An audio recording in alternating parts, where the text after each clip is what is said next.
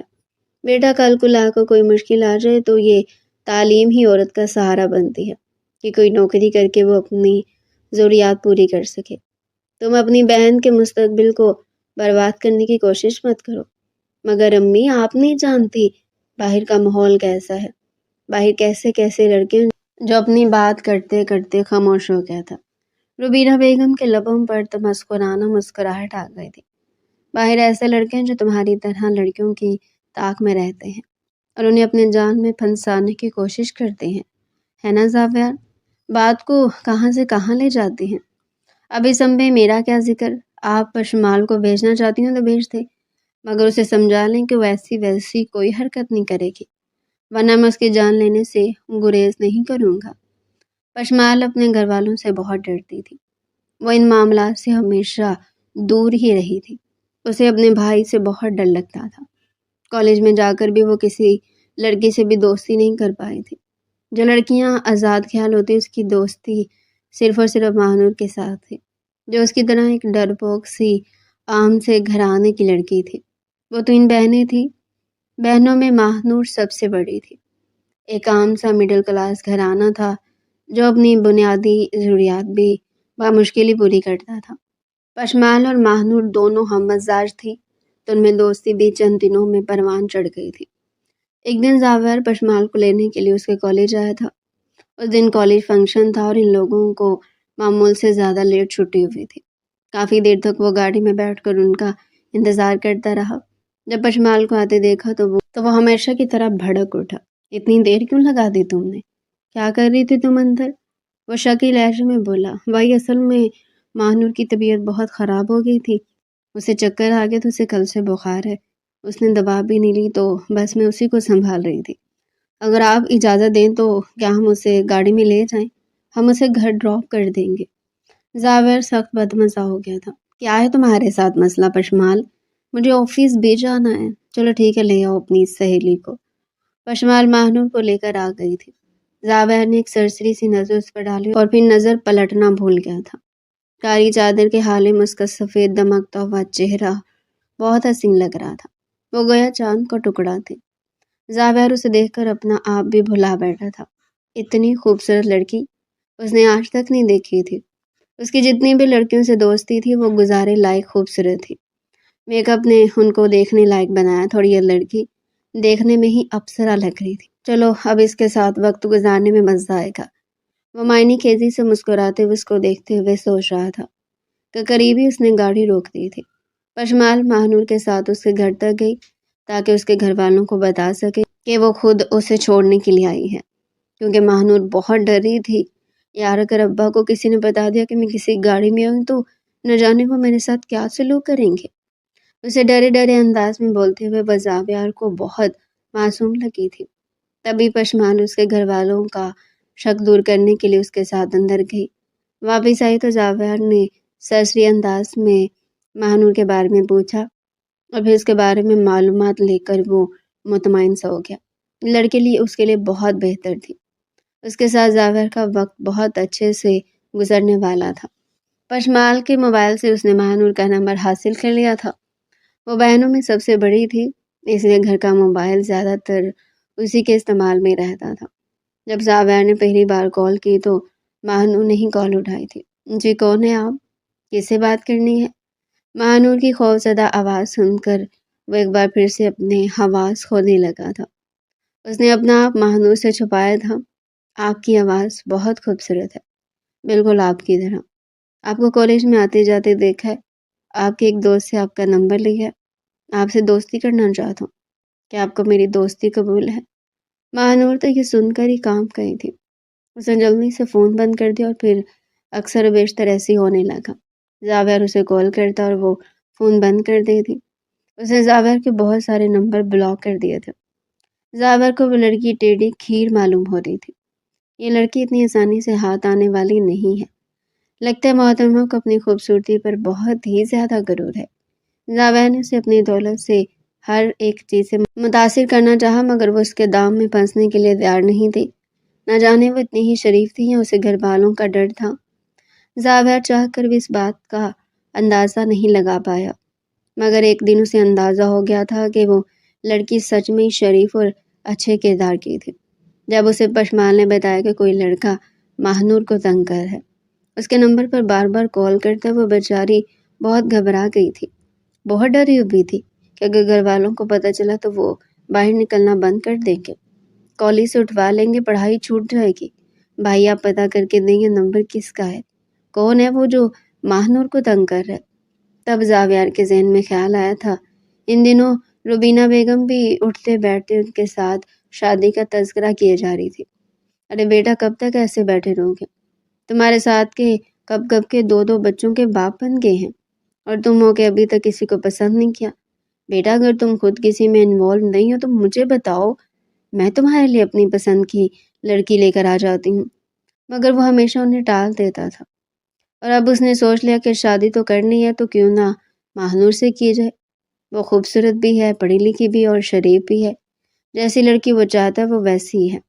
ماں کو اپنی پسند کے بارے میں بتایا تو وہ بھی بہت خوش ہوئی تھی۔ ٹھیک ہے بیٹا، میں کل ہی ان لوگوں کے گھر جاتی ہوں، مجھے یقین ہے کہ وہ لوگ ہمیں انکار نہیں کریں گے۔ اور ان کا یہ خیال غلط ثابت نہیں ہوا تھا۔ وہ لوگ بھی پشمال کو اچھے سے جانتے تھے۔ وہ تو اپنی بیٹی کی قسمت پر رشک کر رہے تھے کہ بیٹھے بٹھائے اتنا اچھا رشتہ مل گیا تھا۔ اتنے پڑھے لکھے کھاتے پیتے گھرانے کے لوگ ان کی بیٹی کے امیدوار بن کر آئے تھے۔ وہ بھلا کیوں انکار کر کے کفران نعمت کرتے، جبکہ ان کی 2 اور بھی بیٹیاں تھیں۔ اگر پہلی بیٹی کی شادی اچھے گھرانے میں ہو جاتی تو باقی دونوں کے بھی راستے کھل جاتے۔ زاویر کی ضد پر ہی ماہنور کے ساتھ اس کی شادی صرف 2 مہینے کے اندر اندر ہی کر دی گئی تھی۔ اسے تو مانور کو پیپرز بھی نہیں دینے دیے تھے، کیا کرے گی پیپر دے کر؟ میں نے کون سا اسے نوکری کروانی ہے؟ اس کی ساری ضرورتیں خود پوری کروں گا، پھر اسے کیا ضرورت ہے خوار ہونے کی؟ روبینہ بیگم نے سمجھانے کی کوشش کی مگر ہمیشہ کی طرح بحث ہو گئی تھی۔ ٹھیک ہے بیٹا، میں ان لوگوں سے بات کرتی ہوں، اگر انہیں اعتراض نہ ہوا تو اس کے پیپر سے پہلے رخصتی کروا لیں گے۔ اور یوں ماہنور اس کی ضد بن کر اس گھر میں آ گئی تھی، اور اس وقت روبینہ بیگم کے کندھے پر سر رکھے آنسوؤں میں گویا اپنے غم کو بہا رہی تھی۔ ہسپتال پہنچے تو وہی ہوا جس بات کا ڈر تھا۔ ڈاکٹر نے ماہنور کی حالت دیکھ کر گرجنا برسنا شروع کر دیا تھا۔ آپ لوگوں نے ایک لڑکی پر اتنا ظلم کیوں کیا؟ اس کی سچ میں شادی ہوئی ہے؟ اس کے ساتھ کسی نے زیادتی کی ہے؟ مجھے بتائیں کون ہے اس کا میاں، اور آپ کیا چھپانے کی کوشش کر رہی ہیں؟ روبینہ بیگم نے بہت مشکل سے معاملہ سنبھالا، مگر وہ کوئی ڈاکٹر کوئی بات سننے پر تیار نہیں تھی۔ آپ لوگ ایک مجبور لڑکی کی ذات سے اس طرح فائدہ نہیں اٹھا سکتے۔ اور آپ کا وہ بیٹا، وہ انسان ہے یا جانور؟ اسے بلائیں تاکہ میں اس سے پوچھ سکوں کہ ایک لڑکی کے ساتھ اتنا برا سلوک کون کرتا ہے، وہ بھی اپنی بیوی کے ساتھ، اور ابھی شادی کی پہلی ہی رات۔ ارے کیا یہ کہیں بھاگی جا رہی تھی، یا دوبارہ آپ کے بیٹے کو اسے حق لینے کا موقع نہیں ملنے والا تھا؟ آپ نے کیا سوچ کر اس کے ساتھ یہ کیا ہے؟ میں پولیس کو بلاتی ہوں، یہ پولیس کیس ہے۔ لڑکی کی حالت بہت خراب ہے۔ تب زاویہ نے اپنا اثر و رسوخ استعمال کر اس کیس کو وہیں پر ختم کیا تھا۔ ڈاکٹر بڑبڑاتے ہوئے ماہنور کا علاج کر گئی، اور پھر صبح ہونے سے پہلے وہ لوگ ماہنور کو لے کر گھر آ گئے تھے۔ دیکھو بیٹی، میرے ان بوڑھے ہاتھوں کی طرف دیکھو، یہ بات کسی کو مت بتانا، اپنے ماں باپ کو تو بالکل نہیں، اور ہمارے گھر میں جو رشتے دار ہیں نا، وہ پوچھیں گے تو تم کہہ دینا کہ تمہیں چکر آ گئے تھے، بخار محسوس ہو رہا تھا، اس لیے ہم لوگ تمہیں ڈاکٹر کے پاس لے کر گئے۔ دیکھو کسی کو بھی سچ مت بتانا، ورنہ ہمارے ساتھ ساتھ تمہاری عزت کا بھی تماشا لگ جائے گا۔ اور یوں ماہنور نے خاموشی سے لب سی لیے تھے۔ اس نے زاویہ پر نظریں ڈالی، مگر اسے جیسے کوئی پرواہ ہی نہیں تھی۔ اس کے چہرے پر شرمندگی کے آثار تک نظر نہیں آ رہے تھے۔ تب اسے اندازہ ہو گیا کہ وہ آدمی اپنے کیے پر بالکل بھی نادم نہیں ہے۔ جب وہ لوگ گھر پہنچے تو بہت سارے مہمان جاگ چکے تھے۔ ارے تم لوگ دلہن کو صبح صبح لے کر کہاں چلے گئے تھے؟ ارے کہیں نہیں، بس طبیعت بچی کی خراب ہو گئی تھی، ڈاکٹر کے پاس لے کر گئے تھے۔ کچھ کے لہجے میں ستائش تھی تو کچھ کے لہجے میں طنز تھا۔ روبینہ بیگم نے کمال مہارت سے سب کو نظر انداز کیا اور پھر ماہنور کو اس کے کمرے میں بھیج دیا تھا۔ رات کو ولیمہ تھا۔ اگلے دن ماہنور اپنے ماں باپ کے ساتھ گھر آ گئی۔ بیٹا تم ٹھیک ہو؟ تمہارا سسرال کیسا ہے؟ تم اتنی تھکی تھکی کیوں لگ رہی ہو؟ خوش نہیں لگ رہی؟ سمینہ بیگم ماں تھی، اپنی بیٹی کا چہرہ دیکھ کر ہی سمجھ گئی کہ وہ خوش نہیں ہے۔ وہ بامشکل اپنے آنسو رو کر کہنے لگی، ماں میں بالکل ٹھیک ہوں، میں بہت خوش ہوں۔ زاویہ میرا بہت خیال رکھتے ہیں، بس کل سے نیند پوری نہیں ہوئی تو اس لیے آپ کو تھکی تھکی لگ رہی ہوں۔ اس رات وہ سکون سے سوئی تھی، موبائل بھی اس کی چھوٹی بہن کے پاس تھا۔ زاویہ نے 2-3 بار کال کی مگر اس نے ماہنور کے سونے کا کہہ کر فون بند کر دیا تھا۔ زاویہ دان پیس کر رہ گیا۔ آج اس نے مجھ سے بات نہیں کی، مجھے نظر انداز کر دیا۔ چلو کل آنے دو، کل دیکھوں گا، اس سے بدلہ لوں گا۔ اگلے دن صبح سویرے زاویہ نے ماں کو اٹھا دیا تھا۔ وہ جو فجر کی نماز پڑھ کر سوئی تھی، اب دوپہر تک ان کا نیند پوری کرنے کا ارادہ تھا، مگر زاویہ نے 10 بجے انہیں اٹھا دیا۔ ماں یہ کیا، آپ ابھی تک سو رہی ہیں؟ ہمیں جانا نہیں تھا کیا؟ کہاں جانا بیٹا؟ وہ نیند میں بولی۔ ماں مکلاوے کی رسم کے لیے ماہنور مائکے گئی ہوئی ہے، اسے لینے کے لیے جانے۔ ہاں تو بیٹا ہم اس کو شام کو لینے جائیں گے نا، ابھی تو بہت وقت پڑا ہے، اسے کچھ وقت اپنے گھر والوں کے ساتھ گزار لینے دو، پھر تو وہ بھی دعوتوں میں مصروف ہو جائے گی، نہ جانے کب دوبارہ ماں باپ کے گھر جانے کا موقع ملے۔ مگر زاویہ بھی ضدی لہجے میں کہنے لگا، ماں آپ کو ابھی میرے ساتھ چلنا ہوگا اور اسے اس گھر میں لے کر آنا ہوگا۔ وہ میری بیوی ہے، شادی کر کے اسے اس گھر میں اپنے لیے لے کر آیا، اس لیے نہیں لایا کہ وہ سارا وقت اپنے گھر والوں کے ساتھ گزارے۔ روبینہ بیگم نہ چاہتے ہوئے بھی تیار ہو گئی تھی۔ پشوال نے ساتھ جانے کی ضد کی مگر انہوں نے اسے روک دیا تھا۔ بیٹا ایسی رسموں میں چھوٹی بچیوں کا کوئی کام نہیں ہے، گھر بیٹھو آرام سے اور اچھا سا کھانا تیار کرو۔ تمہیں اندازہ ہوگا کہ ماہنور کھانے میں کیا پسند کرتی ہے۔ اس کا یہاں پہ پہلا دن ہے تو آج اس کی اچھی سی دعوت ہونی چاہیے۔ جی امی ٹھیک ہے، میں اس کی پسند کے بارے میں اچھے سے جانتی ہوں۔ پشمال کچن میں آ گئی تھی اس کی پسند کا کھانا بنانے کے لیے، جبکہ روبینہ بیگم اور زاویہ اسے لینے کے لیے گھر گئے۔ مجھے شام تک اپنے گھر والوں کے ساتھ بھرپور وقت گزارنا چاہتی تھی۔ ان دونوں کو دیکھ کر وہ گھبرا گئی تھی۔ ارے آنٹی، آپ لوگ اس وقت میں سمجھی تھی آپ شام کو آئیں گے۔ اس نے ہراساں نظروں سے زاویہ کو دیکھا تھا۔ اس کے چہرے پر عجیب سے تاثرات تھے۔ ہاں تو کیا تم نے پورا ہفتہ یہیں پر بیٹھے رہنا ہے؟ اب سامان اپنا باندھ لو، ہمیں واپس چلنا ہے۔ ارے بیٹا، ابھی تو آئے ہو، ابھی آرام سے بیٹھو، چائے پیو، کھانا کھا کر جانا۔ چائے پینے کے لیے زاویہ نے جلدی جلدی جانے کا شور مچا دیا تھا۔ نہیں، مجھے میٹنگ میں جانا ہے، دوست کے ساتھ مجھے کام ہے، اسے راستے سے پک بھی کرنا ہے۔ وہ گھڑی کی طرف دیکھتے ہوئے مصروف انداز سے بولا تھا۔ روبینہ بیگم اسے گھور کر رہ گئی۔ وہ جانتی تھی کہ وہ جھوٹ بول رہا ہے، کیونکہ اس نے ایک ہفتہ اپنے آفس سے چھٹیاں لے رکھی تھی اور اب وہ بہانہ بازی کر رہا تھا۔ وہ جس طرح ماہنور کو دیکھ رہا تھا وہ مسکرا کر سر جھکا گئی۔ اس کا مطلب یہ کہ ماہنور نے اس کے دل پر دستک دینی شروع کر دی ہے۔ وہ اسے محبت کرنے لگا ہے، اس لیے اس کے بغیر رہنے پر تیار نہیں۔ ابھی زاویہ کی ضد پر ہی کھانا کھائے بغیر وہ لوگ وہاں سے آ گئے تھے۔ جیسے وہ کمرے میں آئی تو ابھی چینج بھی نہیں کیا تھا کہ دروازہ زور سے بند ہونے کی آواز پر وہ پلٹی تھی۔ زاویہ کو اپنے اوپر تلا ہوا دیکھ وہ پیچھے ہٹنے لگی۔ زاویہ، اب یہ کیا کر رہے ہیں؟ اسے اپنی شرٹ کے بٹن اتارتے دیکھ وہ گھبرا گئی تھی۔ کیا مطلب کیا کروں؟ اپنے کمرے میں اپنی بیوی کے ساتھ تنہائی میں کیا کیا جاتا ہے؟ کیا اپنی بیوی کے ساتھ کچھ کرنے کے لیے بھی مجھے اس سے اجازت لینے کی ضرورت ہے؟ اس کا چہرہ ہاتھوں میں جکڑ کر بولا تو وہ لب کاٹ کر رہ گئی۔ ایسی بات نہیں ہے، وہ اصل میں میری طبیعت ابھی تھوڑی خراب ہے اور ڈاکٹر نے کہا تھا کہ ابھی پرہیز کرنا ہے۔ ڈاکٹر جائے بھاڑ میں، مجھے کسی کی پرواہ نہیں ہے۔ یہ سب ڈرامے عورتوں کے، مردوں کو اپنے سر پر نچانے کے لیے ان ڈاکٹروں کے اپنے بنائے گئے طریقے ہیں۔ میں ایسے کسی ہدایت کو نہیں مانتا۔ تو میری بیوی اور میں جب چاہوں تمہارے ساتھ آ سکتا ہوں، جس طرح سے چاہوں اپنا حق لے سکتا ہوں۔ اس چیز سے نہ تم مجھے روک سکتی اور نہ کوئی ڈاکٹر اور نہ تمہارا قانون مجھے یہ حق شریعت نے دیا ہے۔ اور اب چپ چاپ ادھر آؤ۔ نہ چاہتے ہوئے میں ماہنور اس کی بات ماننے پر مجبور تھی۔ 2-3 گھنٹے بیت گئے تھے، وہ کب سے تختہ مشق بندی اس کے ستم سہ رہی تھی۔ دروازے پر دستک ہونے لگی۔ وہ سخت بدمزہ ہوا۔ کون ہے باہر؟ پشمال باہر کھڑی انہیں کھانے کے لیے بلا رہی تھی۔ ہمیں بھوک نہیں ہے، جب بھوک لگے گی آ جائیں گے، اب ہمیں کوئی ڈسٹرب نہ کرے۔ اس کے اس بے باکی سے کہنے پر ماہنور کا چہرہ لال پڑ گیا تھا اور پشمال بھی شرم سے وہاں سے گھبرا کر بھاگ گئی تھی۔ ایک تو اس لڑکی نے تنگ کیا ہوا ہے، بیوی تو میری ہونا کہ اس کی، ہر وقت تمہارے ساتھ چپکی رہتی ہے، اب تو صرف مجھے ہی تمہارے ساتھ چپکنے کا حق ہے۔ اتنا بول کر اس نے پھر سے ماہنور کو اپنی دسترس میں لے لیا تھا۔ وہ بے بسی سے ٹھنڈی آہ بھر کر رہ گئی تھی۔ اسے بہت بھوک لگ رہی تھی، مگر کیا کرتی کہ زاویہ کو انکار کر کے اس کے غصے کو ہوا نہیں دینا چاہتی تھی۔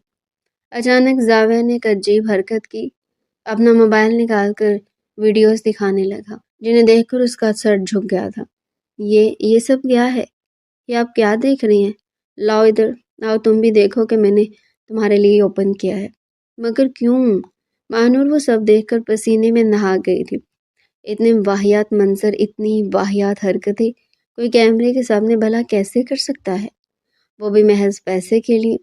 جبکہ زاویہ اس کی گھبراہٹ کو دیکھ کر زور زور سے ہنسنے لگا تھا۔ ارے یہ سب تو پیار کا حصہ ہے اور یہ سب تو چلتا ہے۔ مجھے یہ چیزیں بہت پسند ہے۔ میں نے سوچا تھا کہ جب میری بیوی ہوگی تو میں اس کے ساتھ یہ سب ضرور کروں گا، اور اب تمہیں میری بات ماننی ہوگی۔ ماہنور کو وہ ایسا مکروہ فعل کرنے کو بول رہا تھا جسے کرنے سے پہلے وہ مر جانا پسند کرتی، مگر کیا کرتی، زاویہ کی وجہ سے مجبور تھی۔ زاویہ نے ماہنور کو اپنے بازوؤں کے حصار میں جکڑ لیا تھا۔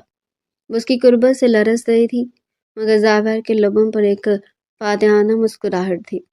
اسے اپنی محبت کے جال میں اس طرح قید کرنا چاہتا تھا کہ اسے دنیا و مافیا کی خبر نہ رہے۔ وہ اس کے کان کے قریب جھکا اور اپنی تپتی سانسیں اس کی گردن پر چھوڑتے ہوئے بولا، تم میری ہو ماہنور، صرف میری، اور میں تمہیں اس طرح چاہوں گا کہ تم خود کو بھول جاؤ گی۔ ماہنور کی آنکھیں موند گئی، وہ اس کی شدتوں کے سامنے بے بس تھی۔ زاویہ نے اس کے چہرے کو ہاتھوں کے پیالے میں بھرا اور اس کی آنکھوں میں جانگتے ہوئے بولا، مجھے تمہاری یہ خاموشی اور تمہارا یہ ڈر بہت پسند ہے، یہ مجھے مزید اکساتا ہے۔ وہ اس کے ماتھے پر اپنے لب رکھتے ہوئے بولا، آج کی رات تمہارے نام ہے اور میں تمہیں وہ سب دکھاؤں گا جو تم نے کبھی خواب میں بھی نہیں سوچا ہوگا۔ ماہنور کے دل کی دھڑکنیں تیز ہو رہی تھی، وہ چاہ کر بھی اسے خود سے دور نہیں کر پا رہی تھی۔ زاویہ کا لمس اس کے پورے وجود میں سرایت کر رہا تھا۔ وہ اس کی زلفوں سے کھیلتے ہوئے بولا، تمہاری خوشبو مجھے دیوانہ بنا دیتی ہے۔ میں نے اتنی لڑکیاں دیکھی مگر تمہارے جیسا جادو کسی میں نہیں تھا۔ اسے بیڈ پر لٹاتے ہوئے اس کے اوپر جھکیا۔ اس کی نظروں میں ایک عجیب سی چمک تھی جو ماہنور کو خوف زدہ بھی کر رہی تھی اور ایک عجیب سے احساس میں مبتلا بھی کر رہی تھی۔ زاویہ نے اس کے ہاتھوں کو اپنے ہاتھوں میں لیا اور انہیں اپنے لبوں سے چھوتے ہوئے بولا، تم میری ملکہ ہو اور میں تمہارا وہ شہزادہ جو تمہیں اپنی دنیا کی سیر کرائے گا۔ اس کے گلے میں اپنا چہرہ چھپاتے ہوئے اس کے وجود کی مہک کو خود میں اتارنے لگا۔ ماہنور نے سسک بھر کر اس کے بالوں میں انگلیاں پھنسائی۔ اس کے پیار کے اس بے باک انداز سے واقف نہیں تھی، مگر اب اسے اس کا عادی ہونا تھا۔ زاویہ اس کے وجود کے ہر حصے کو اپنی ملکیت ثابت کر رہا تھا۔ اس کے کان کی لو کو چھوتے ہوئے بولا، شرماؤ مت ماہنور، میں تمہارا شوہر ہوں اور مجھے تم پر پورا حق ہے۔ اس کے لبوں کے قریب آیا اور انہیں اپنے لبوں کی گرفت میں لے لیا۔ ایک ایسا لمحہ تھا جس نے ماہنور کے ہوش اڑا دیے تھے۔ وہ اس کی گرفت میں پگھلتی جا رہی تھی۔ زاویہ کا رومانس ایک طوفان کی طرح تھا جو سب کچھ بہا کر لے جانا چاہتا تھا۔ اس کے لباس کی گرہیں کھولتے ہوئے بولا، میں تم دنیا کی سب سے حسین عورت بنانا چاہتا ہوں۔ وہ اس کی جلد پر اپنے لمس کے نشان چھوڑ رہا تھا۔ ماہنور کی دبی دبی چیخیں اس کے سینے میں دم توڑ رہی تھی، مگر زاویہ کو اس کی کوئی پرواہ نہیں تھی۔ وہ اپنی حوث کو محبت کا نام دے کر اسے نوچ رہا تھا، مگر اس کے الفاظ اتنے میٹھے تھے کہ ماہنور کو سب کچھ سچ لگنے لگا تھا۔ وقت گزرتا گیا اور زاویہ کا یہ جنون کم ہونے کے بجائے بڑھتا ہی گیا۔ وہ ہر رات ایک نئے روپ میں اس کے سامنے آتا، کبھی وہ بہت نرم دل بن جاتا تو کبھی اس کی درستگی ماہنور کو رلا دیتی، مگر اس کے پیار کرنے کا انداز ہمیشہ ایسا ہی رہا۔ وہ اسے قیمتی تحائف دیتا، اسے گھمانے لے جاتا، مگر بند کمرے میں وہ وہی شکاری بن جاتا جس سے ماہنور ڈرتی تھی۔ 1 سال کا عرصہ بیت گیا اور اس دوران ماہنور کی زندگی میں ایک بڑی تبدیلی آئی۔ وہ خوبصورت بیٹی کی ماں بن گئی تھی۔ ننھی پری کے آنے سے گھر میں رونق تو آئی، مگر زاویہ کا رویہ ماہنور کے ساتھ ذرا بھی نہ بدلا۔ وہ آج بھی اسے اپنی جاگیر سمجھتا تھا۔ بیٹی کے پیدا ہونے کے بعد بھی اس کی راتوں کی بے باکی میں کوئی کمی نہ آئی، بلکہ اب وہ مزید مطالبے کرنے لگا تھا۔ ایک رات جب ماہنور اپنی بیٹی کو سلا کر لیٹی تھی کہ زاویہ کمرے میں داخل ہوا۔ اس کی نظروں میں وہی پرانی پیاس تھی۔ اس نے ماہنور کو پیچھے سے آغوش میں لیا اور اس کے کندھے پر اپنے لب رکھتے ہوئے بولا، اب تو ہماری بیٹی بھی آ گئی ہے، اب تو تمہیں مزید نکھر جانا چاہیے۔ ماہنور نے تھکے ہوئے لہجے میں کہا، زاویہ میں بہت تھک گئی ہوں، سارا دن بچی کے ساتھ گزر جاتا ہے، مجھے تھوڑا سکون چاہیے۔ زاویہ نے اسے اپنی طرف گھمایا اور غصے سے بولا، سکون تمہیں میرے پاس ملے گا ماہنور، یاد رکھو تم پہلے میری بیوی ہو پھر کسی کی ماں، میری ضروریات تمہاری پہلی ترجیح ہونی چاہیے۔ اسے زبردستی اپنے قریب کرنے لگا۔ ماہنور کی آنکھوں میں آنسو آ گئے، مگر زاویہ نے انہیں اپنے لبوں سے چن لیا اور بولا، یہ تمہارے آنسو مجھے اور بھی زیادہ مشتعل کرتے ہیں۔ مجھے لگ رہا ہے کہ تم ابھی بھی مجھ سے دور بھاگنے کی کوشش کر رہی ہو۔ اس کے لباس کو بے دردی سے کھینچتے ہوئے بولا، میں تمہیں بتا چکا کہ مجھے انکار پسند نہیں۔ وہ ایک بار پھر اس کے وجود پر ٹوٹ پڑا۔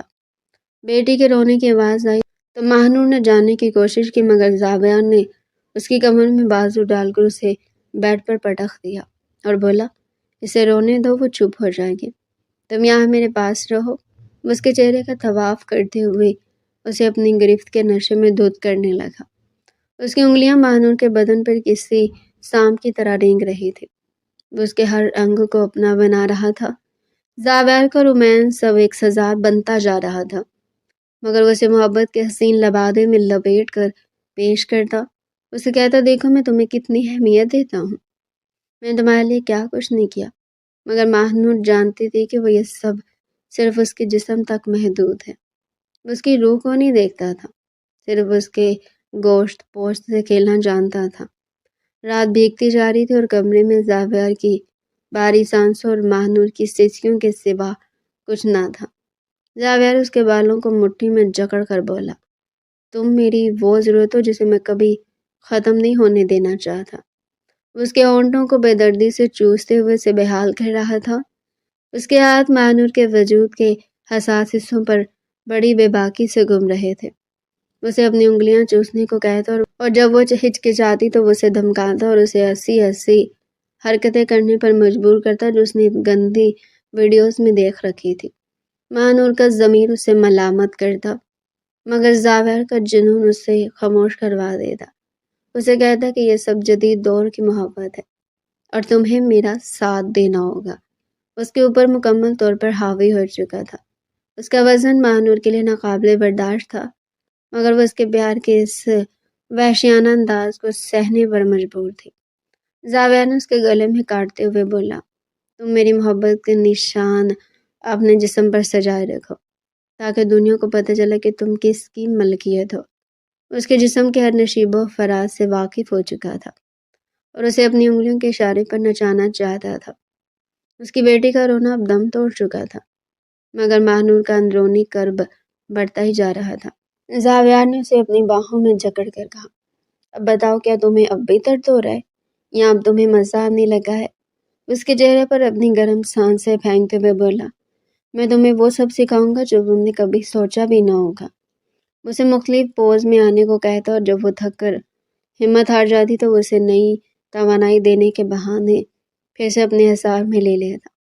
اس کی راتیں اسی طرح کے ہنگاموں میں گزرتی تھی جہاں محبت کم اور ہوس زیادہ تھی۔ زاویار کا رویہ بیٹی کی پیدائش کے بعد بھی 1 انچ نہ بدلا، بلکہ وہ اب زیادہ خود غرض ہو گیا تھا۔ اسے صرف اپنی تسکین چاہیے تھی، چاہے ماہنور کی حالت کیسی ہی کیوں نہ ہو۔ اسے کہتا کہ تم نے ابھی تک خود کو مینٹین نہیں کیا، تمہیں اور بھی زیادہ پرکشش ہونا چاہیے۔ اسے جدید لباس پہننے پر مجبور کرتا جو اس کے جسم کی نمائش کرتے۔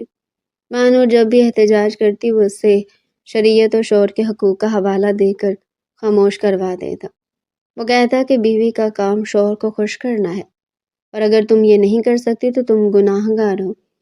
ماہنور کی زندگی ایک بوجھ بن چکی تھی جہاں ہر رات اسے ایک نئی اذیت سے گزرنا پڑتا تھا۔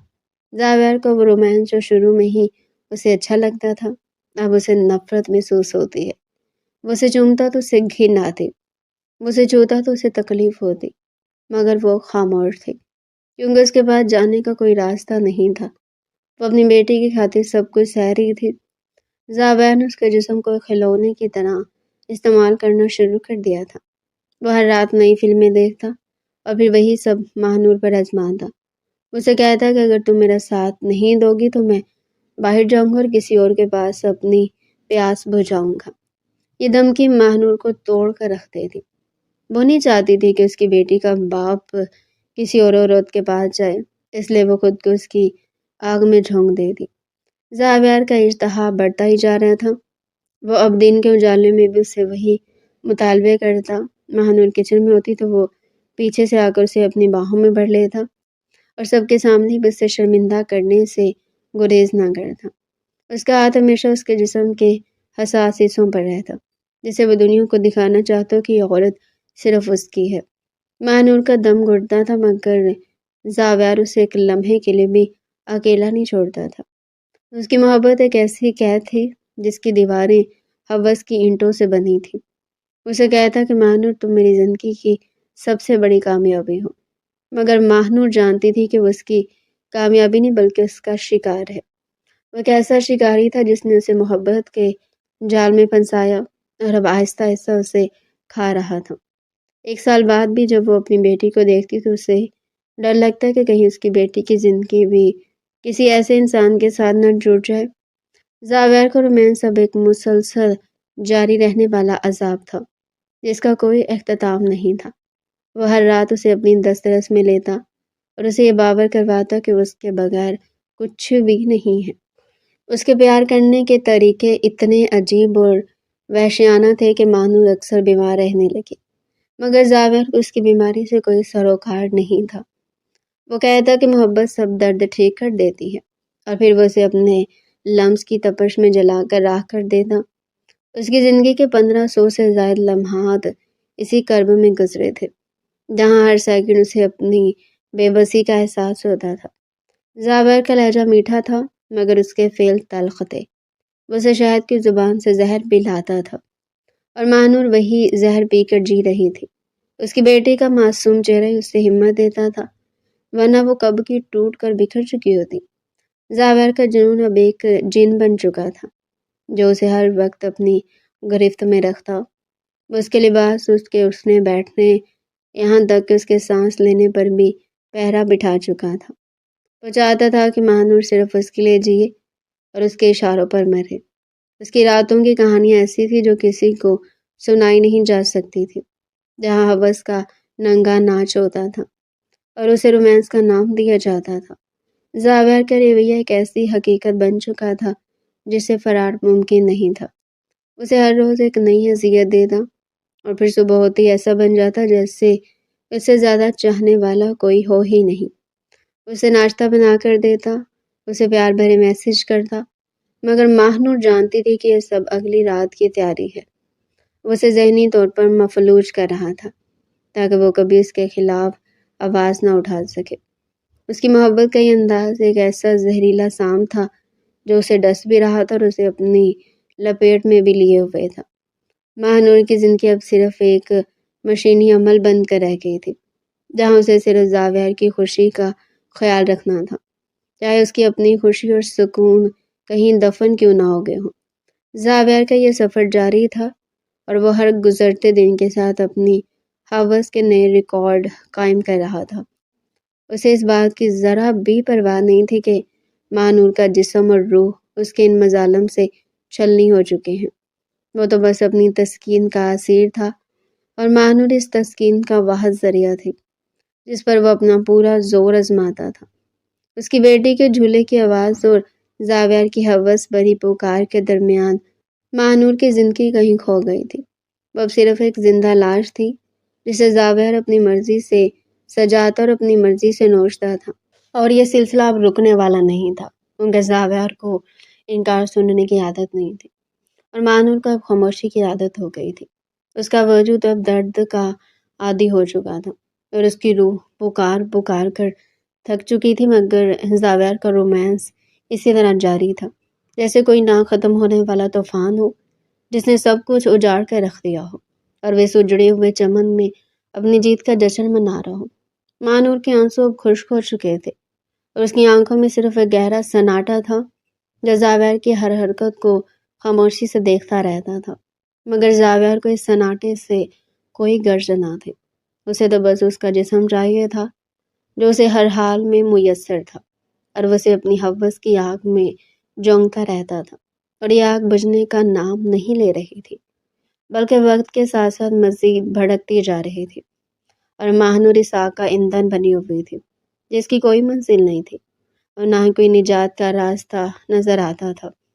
وہ صرف ایک قیدی تھی جو اپنی بیٹی کے لیے اس جہنم میں جی رہی تھی، اور زاور اس جہنم کا وہ داروغہ تھا جو اسے ہر لمحہ نئی اذیت دینے کے لیے تیار رہتا تھا اور اسے محبت کا نام دیتا رہتا تھا۔ اس کی زبان پر ہمیشہ وہی ایک جملہ ہوتا تھا کہ تم میری اور میں تمہیں کبھی کسی اور کا نہیں ہونے دوں گا، چاہے اس کے لیے مجھے تمہیں مٹانا ہی کیوں نہ پڑے۔ اور وہ اسے آہستہ آہستہ مٹا ہی رہا تھا۔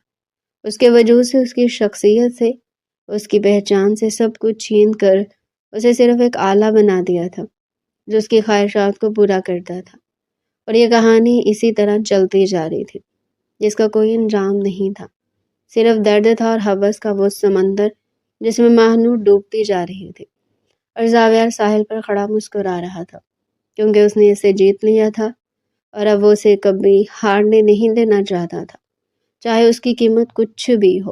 وہ اسے اپنی دسترس میں رکھنے کا ہنر جانتا تھا اور وہی ہنر وہ جو ہر رات ماہنور پر آزماتا تھا، جسے اس کا جسم تو مل جاتا تھا مگر روح کو وہ کبھی چھو بھی نہیں سکا تھا، اور شاید اسے روح کی ضرورت بھی نہیں تھی۔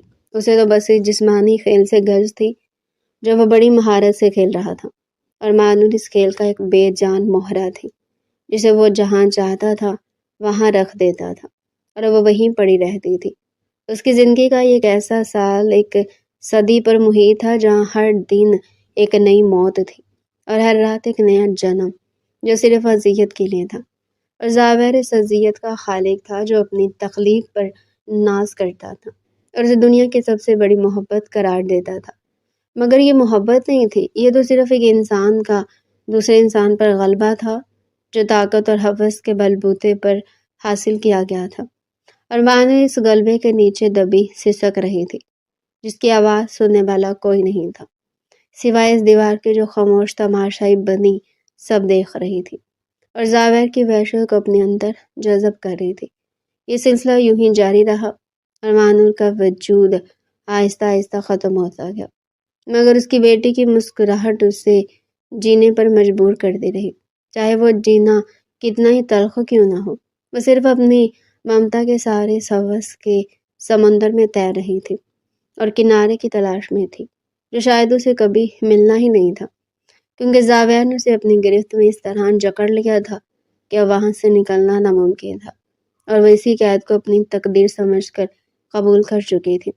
اسی دوران زاویر کی بہن پشمال کی شادی طے پا گئی، پورا گھر خوشیوں سے مہک رہا تھا، مگر مانور کا دل کسی آنے والے طوفان کی آہٹ سن رہا تھا۔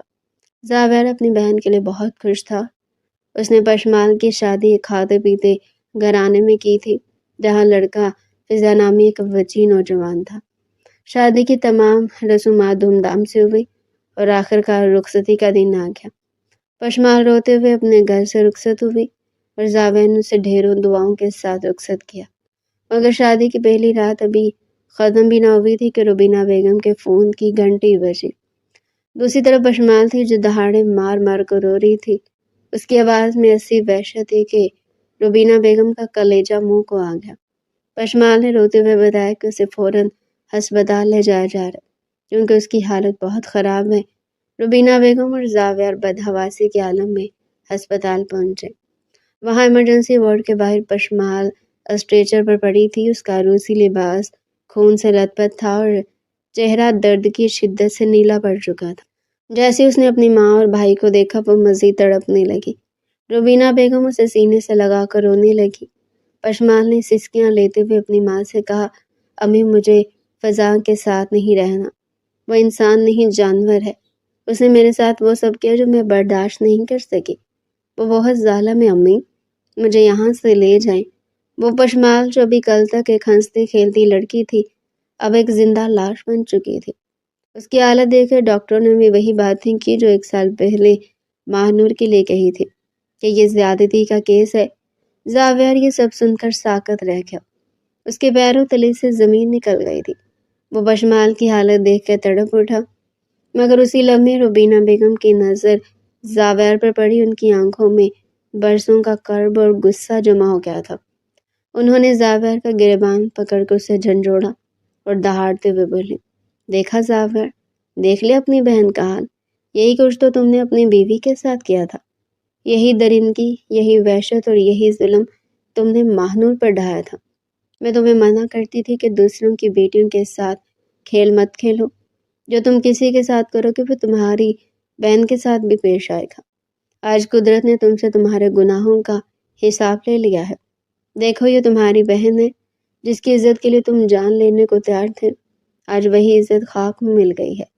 اس کے ذمہ دار کوئی اور نہیں، صرف تم ہو زاویر، کیونکہ تمہارے کرتوت تمہاری بہن کے سامنے آ گئے ہیں۔ زاویر ہسپتال کی دیوار سے لگ کر نیچے بیٹھ گیا۔ اس کے کانوں میں ماہنور کی پہلی رات کی چیخیں گونجنے لگی۔ اسے یاد آیا کہ کیسے اس نے اسے درد میں تڑپتا چھوڑ دیا تھا اور ہنستا رہا تھا۔ آج وہی درد اس کی اپنی بہن کی صورت میں اس کے سامنے تھا۔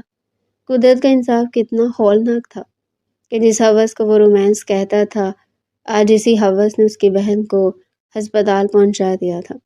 پشمال مسلسل رو رہی تھی اور زاویر کے پاس اسے دینے کے لیے کوئی دلاسا نہیں تھا، کیونکہ وہ خود اس جرم کا اشتہاری تھا جو آج اس کے گھر کی دہلیز تک آ پہنچا تھا۔